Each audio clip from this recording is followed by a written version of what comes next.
Welcome back to our YouTube channel. अभी हम लोग यहाँ पे L and T Larsen and Toubro limited की एनालिसिस करेंगे एंड इस वीडियो में देखेंगे कल के दिन मीन्स यहाँ पे 30th ऑफ जुलाई को किस तरीके से अपना प्राइस एक्शन पैटर्न दिखाएगा और इसके इंपॉर्टेंट लेवल्स कैसे रहने वाले हैं। तो लास्ट डे जैसा हमने यहाँ पे डिस्कस किया था, अगर आपको याद होगा, ठीक है, 15 मिनट टाइम फ्रेम पे इसका प्राइस एक्शन पैटर्न हम लोगों ने यहाँ पे डिस्कस किया था कि अभी इसने क्लोजिंग अच्छी दी है, यहाँ पे ये रुक के यहाँ पे ज़्यादा टाइम स्पेंड कर दिया है। ठीक है, तो यहाँ पे ये जो है ऑल टाइम इसका जो रिसेंट हाई है डे का अगर निकालता है तो अगर 3716 के लेवल को निकालेगा तो दोनों टारगेट देखने को मिलेंगे और ये बहुत ही सही तरीके से यहाँ पे गया है। अच्छी बात आज की क्लोजिंग की ये है कि यहाँ पे फिर से इस तरीके का जो क्लोजिंग था, ठीक है, फिर से वैसा ही क्लोजिंग मिला है। इस तरीके से वन वे मोमेंटम करने के बाद इसने क्लोजिंग नहीं दिया है, बल्कि एक यहाँ पे वेट करने के बाद एक रेंज बना के यहाँ पे बायर्स होल्ड कर रहे हैं, ऐसे लेवल के आसपास हम लोग को क्लोजिंग मिली है और ये क्लोजिंग अच्छी है इसलिए, ठीक है, बहुत ही स्ट्रांग क्लोजिंग है। स्ट्रांग क्लोजिंग यहाँ पे रैली किया है, उसके बाद यहाँ पे वेट कर रहा है, तो यहाँ से ऊपर की ओर जाएगा तो एक अच्छा हम लोग को ऊपर की ओर मोमेंटम देखने को मिल सकता है। इसीलिए एक बहुत ही अच्छी क्लोजिंग हमें मिली है। अब डेली टाइम फ्रेम पे देख रहे हैं तो डेली टाइम फ्रेम पे पिछले 1 2 3, ठीक है, 3 दिनों से एक अच्छी रैली देखने को मिल रही है। और अभी ऊपर की ओर स्पेस देखेंगे तो ऊपर की ओर यहाँ पे 3800 का एक रेजिस्टेंस है, ठीक है, जो पास में एक रेजिस्टेंस है एंड उसके बाद जो इम्पोर्टेंट रेजिस्टेंस है वो 3850 के आसपास है। अब 3850 वाला रेजिस्टेंस इंपॉर्टेंट इसलिए हो जाता है क्योंकि यहाँ पे इस पिन पॉइंट से सेलिंग हुई थी, ठीक है। फिर से यहाँ पे देखेंगे कहीं ना कहीं ये पॉइंट 3800 का ये कैंडल यहाँ से स्टार्ट हुआ, ऊपर गया, लेकिन इसी पॉइंट से ये नीचे की ओर आ गया और अच्छी खासी बाई सेलिंग हो गई, ठीक है।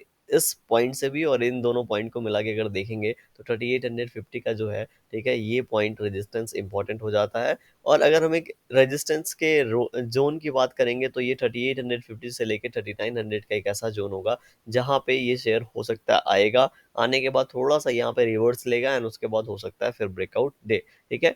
क्यों? क्योंकि अगर हम लोग थोड़ा सा चार्ट जो आउट करेंगे तो यहाँ पे देखेंगे तो ऊपर की ओर हमारे पास लगभग लगभग ये 3850 से लेके 3900 जोन और नीचे की ओर हमारे पास 3300 जोन, ठीक है। ये पिछले कुछ दिनों में अगर देखा जाए तो एक एक चैनल पैटर्न का काम कर रहा है और चैनल पैटर्न से ये ऊपर की ओर जा रहा है, राइट। ये बीच में रुका था, हम सभी को पता है, इतना दिन वेट किया था, तब हम लोगों ने बोला था जब इसका जोन ब्रेकआउट होगा तो हम लोगों को ये 3900 वाला टारगेट देखने को मिलेगा, क्योंकि इसका 1:1 इन लेवल्स के आसपास होता है। तो हम लोग 3900 का वेट कर रहे हैं। अब 3900 जब यहाँ पे हिट हो जाएगा तब हम लोग इसको देखेंगे इन लेवल्स के आसपास किस तरीके का प्राइस एक्शन पैटर्न बना रहा है एंड उसके बाद हम लोग ऊपर की प्लानिंग करेंगे। ऐसे सिचुएशन में हमें यहाँ पे इन दोनों पॉइंट्स को इस तरीके से मैच कर लेना चाहिए और यहाँ पे जो ट्रेंड लाइन है इसको फॉलो करना चाहिए। अगर आगे वाले समय में इसको ब्रेक डाउन करता है तो हम लोग नीचे की प्लानिंग करेंगे और इनसे सपोर्ट लेके ऊपर की ओर ब्रेकआउट देता है तो ऊपर की प्लानिंग करेंगे। फिलहाल कल के लिए हम लोग क्या कर सकते हैं, यहाँ पे तो 1 आवर टाइम फ्रेम पे हम लोग चलते हैं और 1 आवर टाइम फ्रेम पे हम समझेंगे इसे। देखिए 1 आवर टाइम फ्रेम पे क्या हुआ है, यहाँ पे मैंने आपको बताया था डब्ल्यू टाइप पैटर्न का ब्रेकआउट हो गया है, ठीक है। तो यहाँ पे एक हम लोग को इंडिकेशन मिल गया है कि ये ऊपर की ओर जा सकता है। अब ये जब ऊपर की ओर जाएगा तो ये इन लेवल्स के आसपास यहाँ पे रेजिस्टेंस लिया, ठीक है, और आज यहाँ पे ओपनिंग के बाद सीधे ऊपर गया है और जो हमारा जो यहाँ पे रेजिस्टेंस का जोन था 3800 के पहले ये वेट कर रहा है।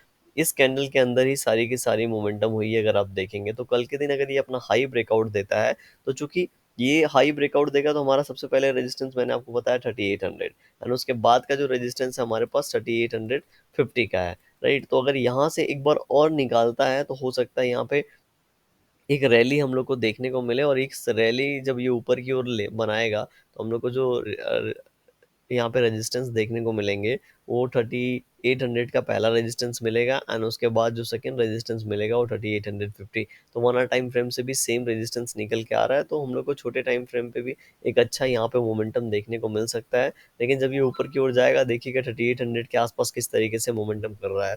3800 के आसपास अगर ये इस तरीके से कुछ मोमेंटम कर रहा होगा, ठीक है, इस तरीके से वेट करके निकल रहा होगा तो हम लोग को 3850 यहाँ पे लेवल देखने को कल के दिन मिल सकता है।